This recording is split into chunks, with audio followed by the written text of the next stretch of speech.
All right, Jules, we got a ton to get through, but obviously we're going to start with a story that's been dominating the airwaves in the last 24 hours. Tottenham Stadium, Spurs against Chelsea. Chelsea won 2-0. Let's get the ugliness, or some of the ugliness, out of the way first. Minute 63 of the game, Antonio Rudiger signals to Azpilicueta, who's his captain, who goes and speaks to the referee and the two captains and the two managers, and highlights the fact that he was racially abused. We don't know. There was some confusion as to in what way he was actually racially abused, in the sense that Azpilicueta and Lampard talked of monkey noises. He seemed to mime monkey gestures. Maybe it was both. Doesn't really matter. No. But what happens is there's an announcement over the stadium tannoy reminding fans that racist abuse, as they put it, is interfering with the game. Yeah. And then the game goes on. Now, obviously, this is a big topic. We had a second announcement and a third announcement, which led to some confusion. I tweeted this out yesterday, and people seemed confused by this. But on the air, they said, oh, look, they're applying the protocol, the three-step protocol. This is not the three-step protocol. This is some Premier League version.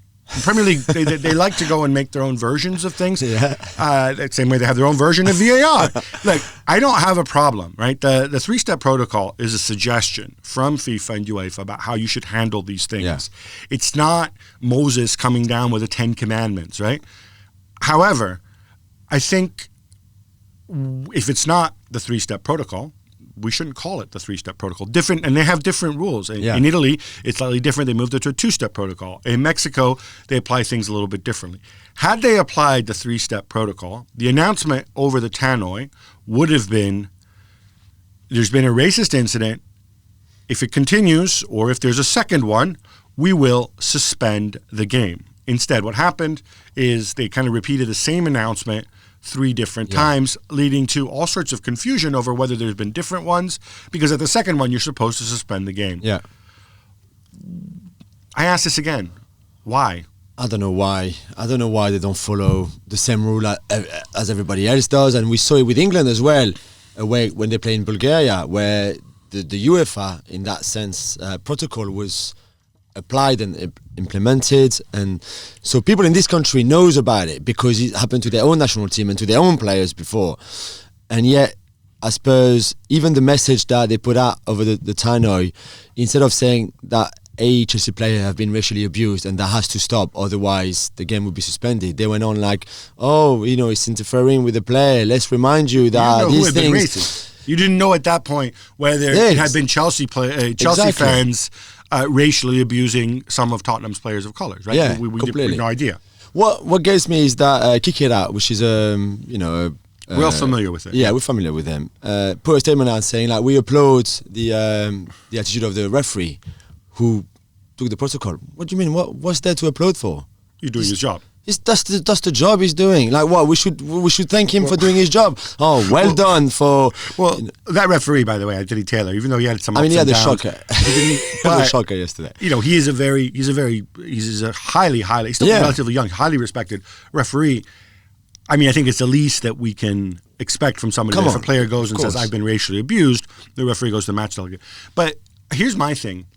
After the game, they asked Tottenham about why it was handled that way with the speaker, and Tottenham said, "Well, it was our understanding that this is the protocol and so on." And I'm sure the Premier League will come out with some explanation later in the day. We're recording this Monday morning, but let's be clear on this: if you have a protocol, it's not up to the home team to go and decide what they're going to announce over the loudspeaker and how they're going to do it and when they're going to do it. That onus should not be on Tottenham. And they shouldn't have to guess what the protocol is. Presumably you have a match delegate there, either the match delegate or the referee. More often than not, the match delegate, because frankly, the referee's busy with the game. He's not going to be able to follow anything. Yeah. If you either have a complaint from a player or if you have observers in the stands and it's audible, the match delegate applies the protocol, and the first time it's a warning, and if it doesn't stop or if it happens again, the game is suspended, and if it happens a third time, the game is abandoned. This is simple. I know. I think that is the protocol. Simple. If you have Premier League, if you have a different protocol, please come out and tell us what it is, and don't leave it up to Tottenham to say, well, that's our understanding of. No, you should have some dude there and say, hey, Tottenham Stadium guy, This is the message that you're going to read to the fans. Yeah.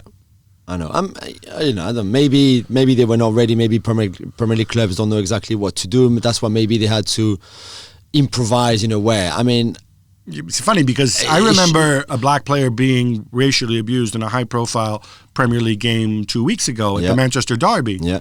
Did we see the protocol then? No. No? Oh, gee, that's funny. Yeah. So there's something. I mean, and again, you've got idiots everywhere. But not long ago, there was a Spurs fan who threw a banana skin at Pierre-Emerick Aubameyang after scoring a penalty for Arsenal against Spurs. Now, clearly, Tony Rudiger was racially abused by Spurs fans at the Tottenham Stadium on Sunday as well.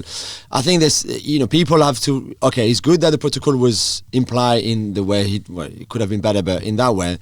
But come on, now, let's focus on it seriously, because it feels like 2 weeks ago, like you said, in Manchester Derby, people get, this is really serious, this is bad, and it doesn't look like much is done about it. Same with, clearly, involving Spurs. That's 2 incidents now, not far from each other. It could literally, though, have been 2 people. Yeah, of course. So we need to be very careful. Rudiger himself came out and said, this is not a reflection on Tottenham fans. Definitely not. Okay? Definitely not. It's individuals. But you're right, Jules. You have to have some sort of plan. And also, and this was overshadowed, but it's another game in which somebody throws something onto the pitch and nearly hits a player. Fred got hit in the head. Kepa nearly got hit. Yeah. And again, nobody's going to talk about this.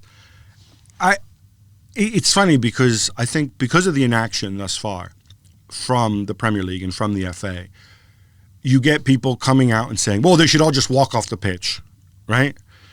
Because people who haven't studied the idea don't think of the implications. I don't believe that players should unilaterally walk off the pitch. They should unilaterally walk off the pitch the moment the institutions that are there to protect them do not apply the rules and do not protect them. Yeah. That's when you walk off the pitch. Because if you want to actually do something about this, you have to have the institutions on board. So you get racially abused, if the referee ignores you, then that's when you have a case to walk off the pitch.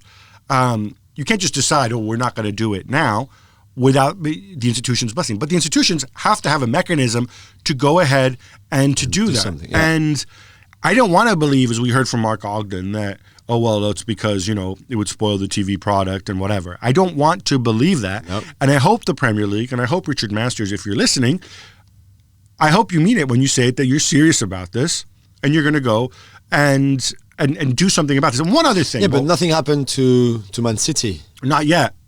They haven't been cleared yet. They're still inquiring. Yeah. Do you think something will happen? It's been 2 weeks already now.